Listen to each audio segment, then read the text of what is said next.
हिमाचल प्रदेश की प्रमुख खबरें। पंचायत चुनावों को लेकर बना सस्पेंस धीरे धीरे स्पष्ट होने लगा है। पंचायती राज संस्थाओं में इस बार नए सिरे से आरक्षण रोस्टर लागू किया जाएगा। पंचायती राज विभाग ने स्थिति स्पष्ट करते हुए बताया कि अनुसूचित जाति, जनजाति और महिलाओं की आरक्षण के लिए 2011 की जनगणना को आधार बनाया जाएगा, जबकि ओबीसी आरक्षण के लिए 1993-94 के सर्वेक्षण को मान्य माना जाएगा। पंचायत प्रधान के आरक्षण के लिए विकास खंड को इकाई माना जाएगा। इस फार्मूले के तहत प्रत्येक विकास खंड में प्रधान पदों का आरक्षण वहां की जनसंख्या अनुपात के आधार पर तय किया जाएगा। विभाग को 31 मार्च से पहले आरक्षण रोस्टर जारी करना है। विभाग ने नई पंचायतों तथा जिला परिषद के पुनर्गठन और पुनर्सीमांकन की अधिसूचना भी जारी कर दी है। इस पर 7 दिन के भीतर लोगों को आपत्तियां और सुझाव मांगे गए हैं। पंचायत समिति और जिला परिषद स्तर पर महिलाओं के लिए 50% का आरक्षण होगा। पिछड़ा वर्ग के लिए अधिकतम 15% तक का आरक्षण का प्रावधान किया गया है। पंचायत प्रधान, पंचायत समिति अध्यक्ष और जिला परिषद अध्यक्ष के पदों पर भी यही नियम लागू किए जाएंगे। इन पदों पर अनुसूचित जाति, जनजाति, पिछड़ा वर्ग और महिलाओं के लिए आरक्षण क्रमवार रोस्टर प्रणाली से होगा। यदि कोई पंचायत या वार्ड पिछली बार किसी वर्ग के लिए आरक्षित रहा है तो इस बार उसे सामान्य रखा जाएगा। पूरी आरक्षण प्रक्रिया 2011 की जनसंख्या पर आधारित होगी। नए प्रावधानों के अनुसार पंचायत प्रधान के आरक्षण की गणना विकासखंड स्तर पर अनुसूचित जाति, जनजाति और पिछड़ा वर्ग की जनसंख्या के आधार पर की जाएगी। सबसे पहले अनुसूचित जाति के लिए आरक्षण रोस्टर लागू किया जाएगा।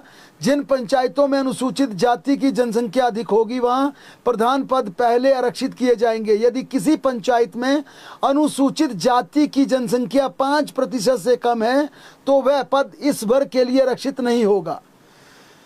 हिमाचल प्रदेश में अनुबंध कर्मचारियों को 2 दिन पहले मिली पेंशन सेवा लाभ से जुड़ने की खबर 24 घंटे के बाद निराशा में बदल गई। हिमाचल प्रदेश सरकार ने सुप्रीम कोर्ट के आदेशों की पालना करते हुए अनुबंध कर्मचारियों का कॉन्ट्रैक्ट पीरियड पेंशन सेवा के लिए जोड़ने की अधिसूचना जारी की थी। ये आदेश 21 फरवरी को जारी किए गए थे, जिसमें कहा गया था कि अनुबंध कार्यकाल को पेंशन सेवा के लिए गिना जाएगा। अब वित्त विभाग ने 22 फरवरी को इस आदेश को वापस ले लिया है। विड्रॉ किए गए इस फैसले की अधिसूचना भी जारी कर दी है। यानी कि हिमाचल प्रदेश के अनुबंध कर्मचारियों का पहले की तरह ही अब भी उनका सेवा काल, कॉन्ट्रेक्चुअल पीरियड पेंशन सेवा के लिए नहीं जुड़ेगा, क्योंकि 22 फरवरी को की गई नोटिफिकेशन अब राज्य सरकार ने 21 फरवरी को की गई नोटिफिकेशन राज्य सरकार ने 22 फरवरी को विड्रॉ कर ली है। वित्त विभाग ने ये बाकायदा विड्रॉ की गई नोटिफिकेशन पब्लिक पोर्टल पर अपलोड कर दी है। मुख्यमंत्री सुखविंदर सिंह सुक्खू दिल्ली से कल सुबह शिमला लौट आएंगे। सीएम शुक्रवार को शिमला से जम्मू कश्मीर गए थे। इसके बाद वे दिल्ली पहुंचे थे। सीएम ने दिल्ली में राहुल गांधी खड़गे से मुलाकात की। इस दौरान उन्होंने एम्स में अपना रूटीन चेकअप भी करवाया था। सीएम अगले सप्ताह फिर दिल्ली जाएंगे। केंद्रीय वित्त मंत्री निर्मला सीतारमण के साथ हिमाचल प्रदेश में बंद हुई आरडीजी पर चर्चा की जाएगी। इसके अलावा केंद्रीय नेताओं से राज्यसभा प्रत्याशी पर भी मंथन किया जाएगा। राज्यसभा चुनावों के लिए हिमाचल प्रदेश सरकार ने हालांकि कमर कस ली है। दोनों पार्टियों ने अपने स्तर पर रणनीति बनाने शुरू कर दी है, लेकिन सूचना है कि केंद्रीय हाईकमान हिमाचल प्रदेश की राज्यसभा सीट से पवन खेड़ा, आनंद शर्मा या रजनी पाटिल के नामों पर मंथन कर रहा है। लेकिन मुख्यमंत्री सुखविंदर सिंह सुक्खू ने केंद्रीय हाईकमान के समक्ष ये पक्ष रखा है कि हिमाचल प्रदेश के किसी भी कार्यकर्ता या नेता को राज्यसभा का प्रत्याशी बनाया जाए, और इस फहरिस्त में कांग्रेस की वरिष्ठ नेता प्रतिभा सिंह का नाम है। 2 मंत्रियों के नाम इसमें शामिल है, जिसमें कर्नल धनीराम शांडिल का नाम है, युवा मंत्री यादविंद्र गोमा का नाम शामिल है। इन दोनों मंत्रियों के दिल्ली भेजने की जबरदस्त चर्चा चल रही है और माना जा रहा है कि इन मंत्रियों से चर्चा भी हो सकती है, इनसे पूरी तरह से इनका फीडबैक भी लिया जा सकता है। लेकिन केंद्रीय हाईकमान को इन दोनों मंत्रियों के नाम सुझाए गए हैं, जिसमें कर्नल धनीराम शांडिल और यादविंद्र गोमा दोनों के नाम शामिल है। 2 में से किसी एक को राज्यसभा का प्रत्याशी बनाया जा सकता है। इसके अलावा कौल सिंह ठाकुर, सुनील विट्टू के नाम भी चर्चा में है। यानी कि हिमाचल प्रदेश के मुख्यमंत्री चाहते हैं कि इसी मिट्टी से जुड़ा कोई व्यक्ति राज्यसभा का प्रत्याशी बनाया जाए, जबकि केंद्रीय नेतृत्व पवन खेड़ा, रजनी पाटिल या फिर आनंद शर्मा के नामों पर मंथन कर रहा है। हिमाचल प्रदेश सरकार ने सीबीएसई के सरकारी शिक्षकों के लिए संशोधित अधिसूचना जारी कर दी है। इस संशोधन में सीबीएसई स्कूल जाने वाले शिक्षकों को उनके मूल काडर का लाभ मिलता रहेगा, ये स्पष्ट कहा गया है। यानी कि उनकी वरिष्ठता, पदोन्नति तथा सेवा शर्तों पर किसी प्रकार का प्रतिकूल प्रभाव नहीं पड़ेगा। अधिसूचना में आंशिक संशोधन करते हुए शिक्षा विभाग ने स्पष्ट किया है कि स्क्रीनिंग टेस्ट के बाद सीबीएसई स्कूलों में जाने वाले वर्तमान शिक्षकों का उनके मूल काडर में विलय बना रहेगा। नई व्यवस्था के अनुसार सीबीएसई स्कूलों में ज्वाइन करने से पहले शिक्षकों को सीबीएसई शिक्षकों का सब कैडर में शामिल करने का विकल्प देना होगा। हालांकि उनका मूल काडर सुरक्षित रहेगा और उनकी वरिष्ठता, पदोन्नति तथा सेवा शर्तों पर किसी प्रकार का प्रतिकूल प्रभाव नहीं पड़ेगा।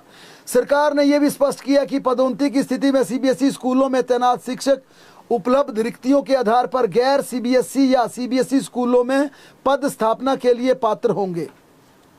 लेकिन उधर दूसरी तरफ हिमाचल प्रदेश के सीबीएसई बनाए गए सरकारी स्कूलों के शिक्षकों को सीबीएसई बोर्ड परीक्षाओं के पेपर चेक करने होंगे। सीबीएसई ने हिमाचल प्रदेश के शिक्षकों के लिए ये बाकायदा लिखित आदेश जारी कर दिए हैं और इसमें कहा गया है कि जो नए सीबीएसई स्कूल बनाए गए हैं उनमें जो पोस्टेड है, जो टीचर है, उन टीचर्स को इस बार सीबीएसई बोर्ड की परीक्षाओं के एनुअल एग्जाम के पेपर चेक करने होंगे। लेकिन इसी बीच प्रदेश स्कूल संयुक्त शिक्षक महासंघ ने इसका विरोध करने शुरू कर दिया है। महासंघ के अध्यक्ष अजय नेगी ने कहा कि शिक्षकों को विश्वास में लिए बिना सीबीएसई बोर्ड लागू करना, इसके फैसले लागू करना गलत है। उन्होंने बताया कि 3 मार्च से एचपी बोर्ड के अपने बोर्ड एग्जाम शुरू होने जा रहे हैं। ऐसे में वहां शिक्षकों की एग्जाम ड्यूटी लगाना तर्क संगत नहीं है। इसी बीच अब सीबीएसई बोर्ड द्वारा बोर्ड एग्जाम चेकिंग के लिए ड्यूटी लगाना तर्क संगत नहीं है। ऐसे में शिक्षक असमंजस में है कि क्या करना है। शिक्षकों ने चेताया कि सरकार स्पष्ट निर्देश जारी करे कि ड्यूटी कहां देनी है या कहां नहीं देनी है। ये भी कहा गया कि अगर यहाँ पर शिक्षकों को जो एचपी बोर्ड के यहाँ पर एग्ज़ाम लगे हैं वहाँ पर भी ड्यूटी देनी है, एचपी बोर्ड के एग्ज़ाम भी, उनकी वार्षिक परीक्षाओं के पेपर भी चेक करने हैं। ऐसे में सीबीएसई बोर्ड के लिए कैसे जाया जाएगा, ये असमंजस की स्थिति यहाँ पर साफ दिख रही है। और इस पर महासंघ ने यह भी कहा है, ज्वाइंट फ्रंट की तरफ से यह भी कहा गया कि जरूरत पड़ी तो इस फैसले के खिलाफ कोर्ट का दरवाजा खटखटाने से भी नहीं हिचकिचाएंगे। हिमाचल प्रदेश के टैक्सी ऑपरेटर को बड़ी राहत मिली है। केंद्र सरकार ने टैक्सी परमिट की वैधता को 12 साल से बढ़ाकर 15 साल कर दिया है। इस फैसले से प्रदेश के हजारों टैक्सी ऑपरेटरों को सीधा लाभ मिलेगा। प्रदेश के टैक्सी ऑपरेटर पिछले काफ़ी समय से इस मांग को उठा रहे थे। प्रदेश के टैक्सी ऑपरेटरों की मांग पर उप मुख्यमंत्री मुकेश अग्निहोत्री ने यह मामला केंद्रीय मंत्री के साथ उठाया था, जिसके बाद ये केंद्र से बड़ी राहत मिली। और आज बाकायदा डिप्टी सीएम ने सोशल मीडिया पर इसकी अपडेट करते हुए कहा कि आखिरकार केंद्र सरकार ने उनकी मांग को पूरा कर हिमाचल प्रदेश के हजारों टैक्सी चालकों को राहत प्रदान कर दी। प्रदेश के टोल बैरियरों की नीलामी की प्रक्रिया शुरू होगी। इच्छुक बोलीदाता विभाग की आधिकारिक वेबसाइट पर उपलब्ध ईमेल पोर्टल के जरिए आवेदन कर सकते हैं। जारी कार्यक्रम के अनुसार सोलन, बिलासपुर, शिमला, सिरमौर तथा नूरपुर, बीबीएन, बद्दी सहित विभिन्न क्षेत्रों के टोल बैरियर के लिए आवेदन और दस्तावेज जमा करवाने की प्रक्रिया फरवरी के अंतिम सप्ताह में पूरी कर ली जाएगी। दस्तावेजों की जांच के बाद संबंधित जिलों में 26 से 28 फरवरी के बीच सुबह 9 से शाम 5 बजे तक ई नीलामी आयोजित की जाएगी। विभाग की तरफ से कहा गया, टोल बैरियरों का विवरण, लागू दरें और रिजर्व प्राइस वित्त वर्ष 2026-23 की टोल नीति में उपलब्ध है तथा सभी प्रतिभागियों को बोली लगाने से पहले नियमों और शर्तों का गहन अध्ययन करना होगा। किन्नौर, हमीरपुर और चंबा जिलों की शराब इकाइयों के लिए ऑनलाइन आवेदन 23 फरवरी शाम 6:55 से 26 फरवरी शाम 6:15 तक स्वीकार किए जाएंगे। नीलामी 28 फरवरी को सुबह 9 बजे से शाम 5 बजे तक चलेगी। सिरमौर, ऊना और बद्दी जिलों के लिए आवेदन 24 फरवरी शाम 6:55 से 26 फरवरी शाम 6:15 बजे तक जमा करवाए जा सकेंगे, जबकि नीलामी 2 मार्च 2026 को सुबह 9 बजे से शाम 5 बजे तक चलेगी।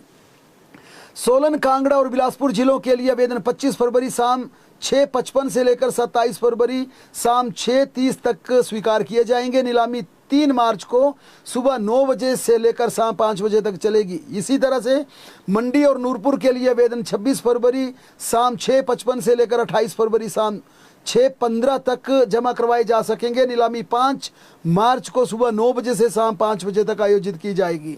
शिमला और कुल्लू जिलों के लिए आवेदन 27 फरवरी को शाम 6:55 से लेकर 3 मार्च शाम 6:15 तक स्वीकार किए जाएंगे, जबकि नीलामी 7 मार्च को सुबह 9 बजे से शाम 5 बजे तक चलेगी।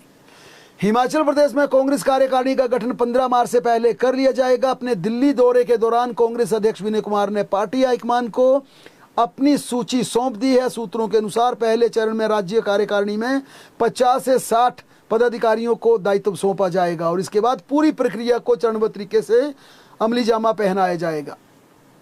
करुणामूलक संघ ने प्रदेश सरकार से वार्षिक आय सीमा को 3 लाख रुपए से बढ़ाकर 5 लाख करने या बिना किसी शर्त के वन टाइम सेटलमेंट की मांग को पूरे जोर से उठाया है। संघ का कहना है कि प्रदेश सरकार द्वारा करुणामूलक नीति में वार्षिक आय सीमा को 3 लाख रुपए किया गया है, जिसके कारण करीब 1650 करुणामूलक परिवार अभी भी नौकरी से वंचित है। इसलिए वार्षिक आय सीमा को 3 लाख रुपए से बढ़ाकर 5 लाख रुपए तक किया जाना चाहिए, ताकि कोई भी आश्रित नौकरी से वंचित ना रह पाए। वहीं संघ ने रोजगार के लिए वन टाइम सेटलमेंट के तहत नियुक्तियां देने का भी मुद्दा उठाया है।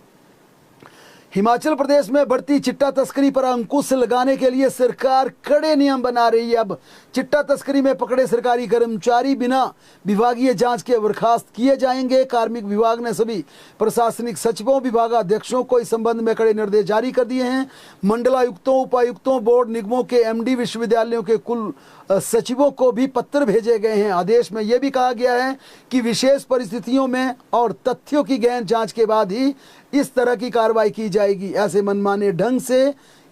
मनमाने ढंग लागू नहीं किया जाएगा। राज्य सचिवालय में कल चतुर्थ श्रेणी कर्मचारी एसोसिएशन की नई कार्यकारिणी को चुनने के लिए चुनावी प्रक्रिया होगी। यहाँ 3 पदों पर चुनाव आयोजित किया जाएगा, क्योंकि शेष कार्यकारिणी का चयन सर्वसम्मति से पहले कर लिया गया है। हिमाचल प्रदेश के राजस्व मंत्री जगत सिंह नेगी ने एआई समिट पर सवाल खड़े करते हुए केंद्र सरकार पर गंभीर आरोप लगाए हैं। जगत सिंह नेगी ने कहा कि एआई समिट में भारत की सरकार ने विश्व को झूठ परोसने की कोशिश की। उन्होंने कहा कि केंद्र सरकार की दुनिया को बेवकूफ़ बनाने की कोशिश नाकाम रही। एआई समिट में चीन में बने प्रोडक्ट को भारत का बताकर दर्शाया गया। नेगी ने कहा कि भारत मंडप में यूथ कांग्रेस के प्रदर्शन का भी समर्थन करते हुए कहा कि इसके खिलाफ की गई कार्रवाई बिल्कुल गलत है। शिमला जिला में रामपुर के धार गौरा क्षेत्र में बीती शाम गोलीबारी की घटना सामने आई। इस घटना में गांव फनोटी निवासी राजेश डोगरा बाल बच गए। इस मामले में पुलिस ने आरोपी फुंजा गांव के निवासी सुरेश शर्मा को हिरासत में ले लिया और मामले की जांच शुरू कर दी। दरअसल राजेश डोगरा की आरोपी सुरेश कुमार के साथ किसी बात को लेकर कहासुनी हो गई। आरोप है कि इसी दौरान सुरेश शर्मा ने राजेश को जान से मारने की धमकी दी। कुछ समय बाद जब राजेश डोगरा ने सुरेश शर्मा के हाथ में पिस्तौल देखी तो वह वहां डर कर भागने लगा। इसी दौरान आरोपी ने पीछे से गोली चला दी। पुलिस ने आरोपी सुरेश कुमार शर्मा को बीती रात गिरफ्तार कर लिया है। नेता प्रतिपक्ष एवं हिमाचल प्रदेश के पूर्व मुख्यमंत्री जयराम ठाकुर ने दिल्ली स्थित हिमाचल सदन में एआई समिट के दौरान प्रदर्शन करने वाले युवकों के ठहरने की खबर पर प्रदेश सरकार को आड़े हाथों लेते हुए गंभीर आरोप लगाए हैं और केंद्र व दिल्ली सरकार से इस पूरे प्रकरण की उच्चस्तरीय जांच की मांग की है। जयराम ठाकुर ने कड़े शब्दों में प्रहार करते हुए पूछा कि यही मुख्यमंत्री का वह व्यवस्था परिवर्तन है जिसके तहत उस स्थान पर असामाजिक तत्व कमरा लेकर हुड़दंग मचा रहे थे जहां स्वयं मुख्यमंत्री ठहरे हुए थे। उन्होंने आरोप लगाया कि प्रधानमंत्री नरेंद्र मोदी और उनकी लोकप्रियता केंद्र सरकार के खिलाफ साजिश रचने वालों को न केवल हिमाचल सदन में अपना दी गई बल्कि वहां पर पैसों का अवैध लेन देन होने की भी सूचनाएं हैं। उन्होंने कहा यह पूरी तरह से हिमाचल प्रदेश की छवि को बिगाड़ने वाला और दुर्भाग्यपूर्ण एवं शर्मनाक है। शिमला के चिड़गांव गांव में एक हत्या का मामला सामने आया। सूचना के अनुसार पब्बर नदी के किलोचा नाला में बड़ियारा पुल के समीप 36 साल के राकेश प्रताप का शव बरामद किया गया। आरोप है कि हत्या से पहले आरोपियों ने राकेश प्रताप के हाथ पैर कपड़े से बांध दिए, इसके बाद शव को फेंक दिया। पुलिस ने हत्या को अंजाम देने वाले 2 आरोपियों नैन बहादुर तथा साबिर लुबर को कुल्लू जिला के कसोल से गिरफ्तार कर लिया है। हिमाचल प्रदेश में 26 फरवरी तक मौसम साफ बना रहेगा। इस दौरान दिन व रात के समय तापमान में और बढ़ोतरी आने की संभावना जताई गई है, जबकि 27 व 28 फरवरी को प्रदेश की चोटियों पर फिर से बारिश व हल्की बर्फबारी होने का पूर्वानुमान लगाया गया है। प्रदेश में 1 मार्च से मौसम पूरी तरह साफ रहेगा। बहरहाल प्रदेश की तमाम बड़ी खबरों के लिए लगातार जुड़े रहें हमारे साथ, देखते और पढ़ते रहें हिमाचल दस्तक।